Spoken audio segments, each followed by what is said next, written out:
Plunder Pit, Chapter 11, A Way Out. That's what I were waiting for. Longer it lasts, the better. What's your notion, Jan? Clive whispered impatiently. How can we dodge them? I'll tell ye fast enough. Us can't get out front side, but us might go by back door, so to speak. You mean that we might get through into the mine at it? Chad said. Jan nodded. You got the rights of it, Mr. Chad. The mouth of the adit is right behind us where their board is nailed across. I've been looking at 'em, and they be proper rotten. If us could be as those chaps don't interfere, it wouldn't take more'n a few minutes to break them off. The mine adit? Clive questioned. What's that? I thought mines went straight down into the ground. Not tin mines, Chad explained. The entrance is a gallery, or passage, called an adit, which runs into the hillside and slopes upwards so as to let the water run out. Yes, said Clive, but what's the good of that? We could get in there, but we can't get out again. Which shows how much you know about tin mines, said Chad. There's nearly always another opening. Let's get about it then, said Clive, but Jan shook his head. Us'll have to wait. They'll be bringing of our supper pretty soon. No use starting anything so long as they may come in on us. That's true, said Chad. But this mine's pretty old, isn't it? He added. Jan nodded. Hers closed down these 50 years, and won't be none too safe inside. Still, I reckon any chance is better than none. That it is, Clive agreed eagerly.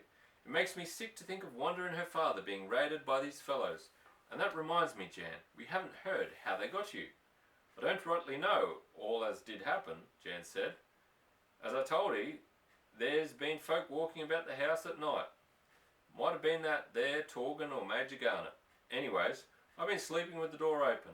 Last night I was woke by a noise, so I slips on my breeches and coat and goes down. No light anywhere.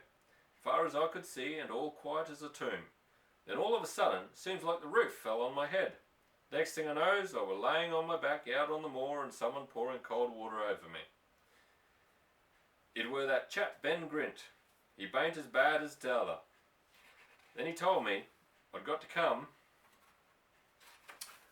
along with him and Treslove, and if I kept my mouth shut there wouldn't be no harm come to me. I weren't in no shape to make a run for it, so I went along and they brought me here. How come you to find this place, Mr. Chad? Major Garnet found the handkerchief you left sticking on a gorse bush near the bridge. Jan looked puzzled. I didn't leave no handkerchief anywheres. Chad started, but the quick-witted Clive answered. One of these men put it there just to tempt us to follow.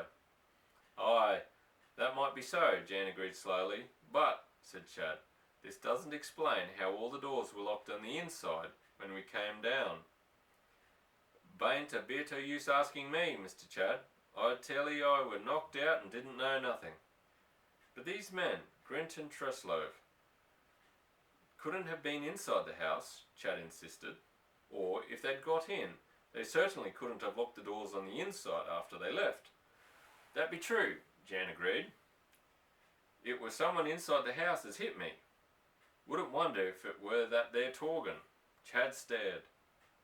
So did Clive. Torgan, Chad repeated. Do you mean, Jan, that he's after the treasure? I've had the notion he been up to something for a time past, Jan answered. Always sneaking round and listening. Chad frowned. Hush, whispered Clive sharply. They're coming in. That's the end of chapter 11.